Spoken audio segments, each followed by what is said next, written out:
Mine is so big and so fun. This is great. Thank you so much for being here. I have been using the process of printmaking for the last decade, deeply inspired by people telling stories based on the mundane, the things that we live on daily basis, and how we can infuse them with magic, how we can exaggerate and then make them even more powerful, right? Like even the idea today is to talk about Nona.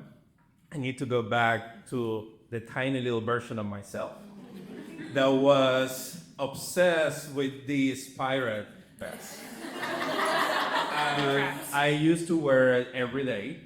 And I guess I really wanted to be a pirate when I was a little kid because I wanted to see the world, I wanted to explore, I wanted to find tiny little treasures around. And that sense of wandering and trying to discover things, I think it was inspired by my parents. My parents are earth science teachers. They always wanted us to discover and really get acquainted with our country before we decided to leave and explore other places. Was the car that my dad used to drive, drove around all the different corners in Venezuela. Yeah, you can see that it can fit like 20 people. And then when I was 16 years old, I was getting ready to be the worst architect ever. I applied to an international school called the United World Colleges. There are around 12 around the world. And I was selected, and I ended up in Costa Rica, leaving my parents' house for the first time. And this group of kids that you see right here are coming from around 70 different countries. And it was one of the first times that I was able to realize, but we share so many things as humans when we are able to open ourselves and our inner world to others. Mm-hmm. So in Costa Rica, I started doing a lot of backpacking through Central America, and like even going all the way to Mexico, South America, and all these different places. But then it brings us back to the theme of today's talks, which is like a nomad, right? So I wanted to find the definition of it, like not having a permanent abode or like home, and he travels to different places in order to find fresh resources, seeking for like resources in the form of experiences, moments that will make you kind of like tickle in nervousness, right? As I mentioned, we went to South America, all the way from Bolivia, backpacking through Colombia, and then all the way back to Venezuela. I remember when I got the scholarship to go to Costa Rica, my brother, my dad, and I were drinking rum. I mean, we drink really early when we're finished with it. Like 15 years old, you're already doing it. We kind of feel stuck sometimes. Even when we're having like beautiful moments happening to our life, it's so easy to get distracted about the wonder of the future. Another thing too is like that sense of seeking for opportunities, trying to find answers to the why.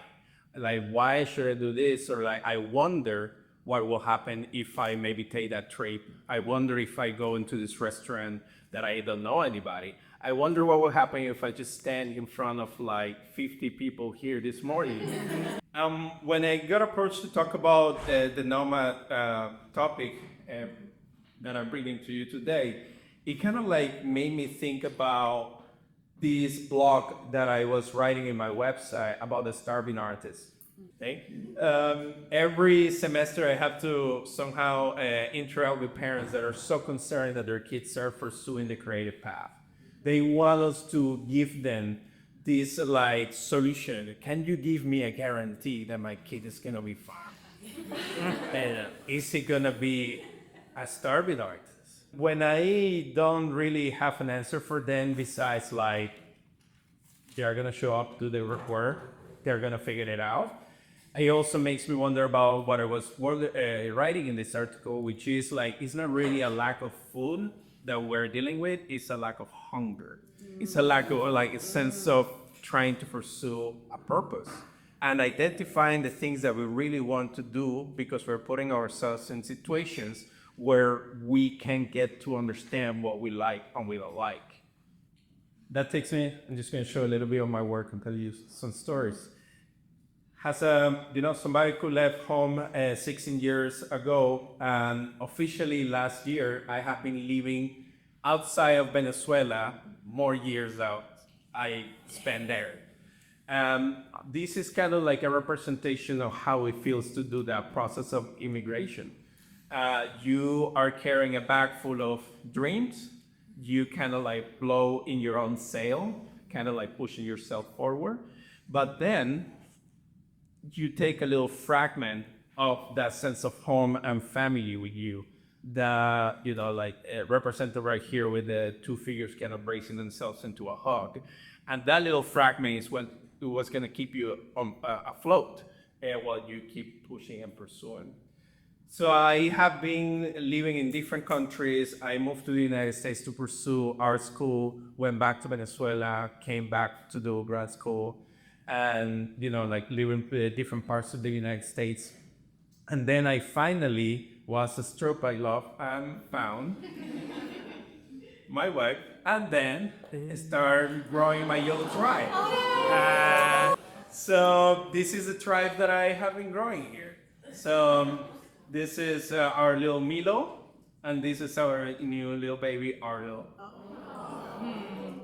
And then I was able to stay here in Spokane and start creating a life here. And I think I am officially a Spokanean. Because something that is happening now is that I take it really personal when people talk crap about Spokane. And it's like, hello, and I find this need that I need to defend it because we have such a beautiful creative community here. Like this is an example of it. It feels that this is a city where we can make things happen and they're gonna have an impact. Like it feels that the energy that we put in the city, it has a repercussion in other people's life.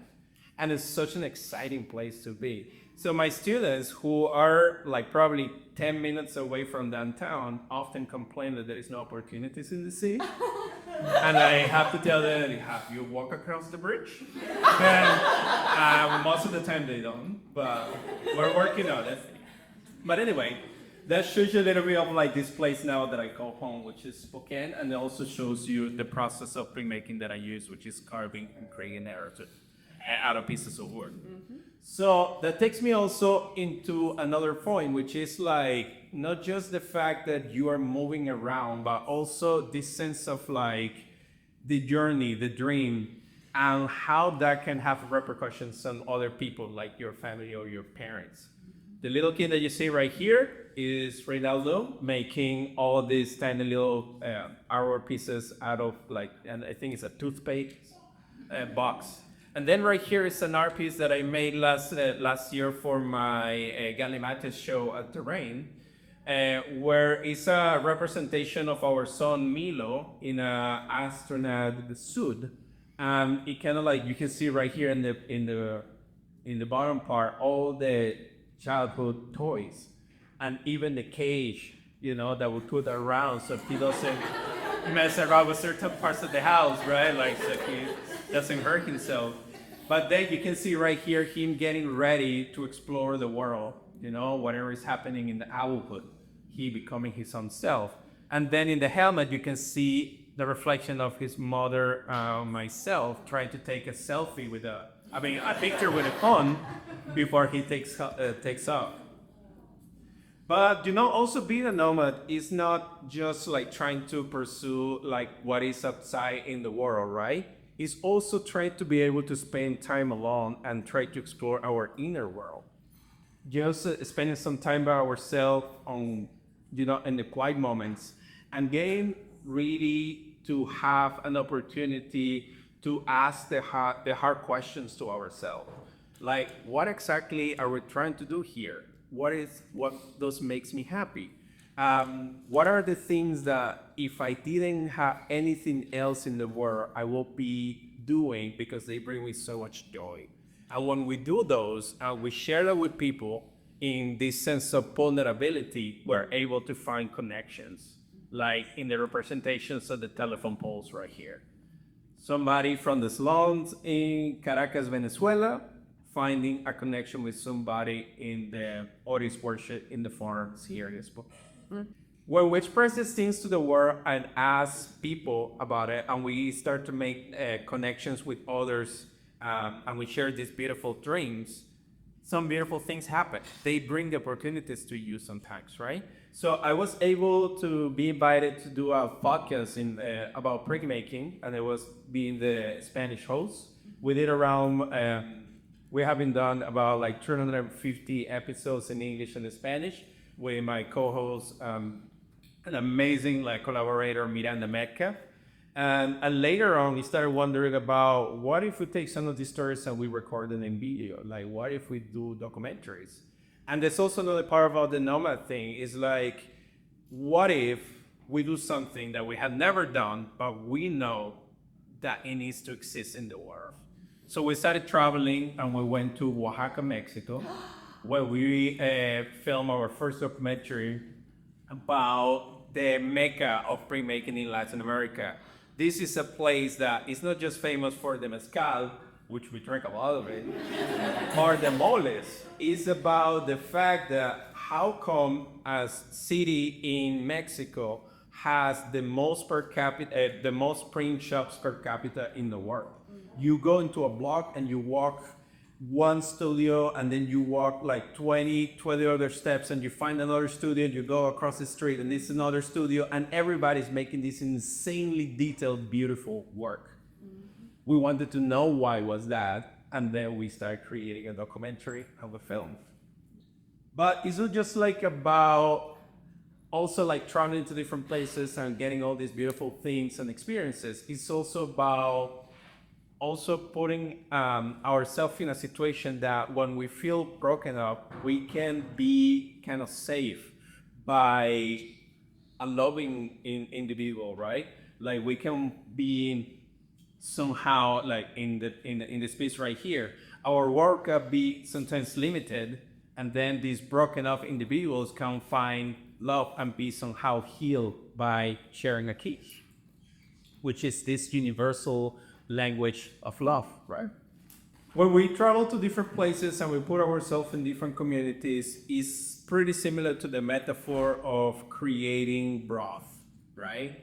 You put yourself as a social tofu, you dive into these rich sauces and and broth, and then little by little you're developing the unique flavor that you have. But it's also something that Ellen Picken in the last talk that she did say, which is this sense of exchanging.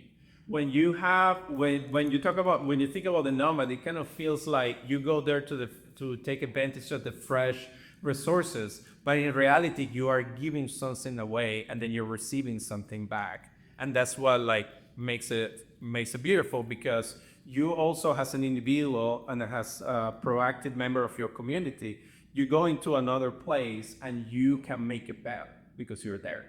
And because food is such a universal thing and we can share it, I feel that that's the way that I break the ice.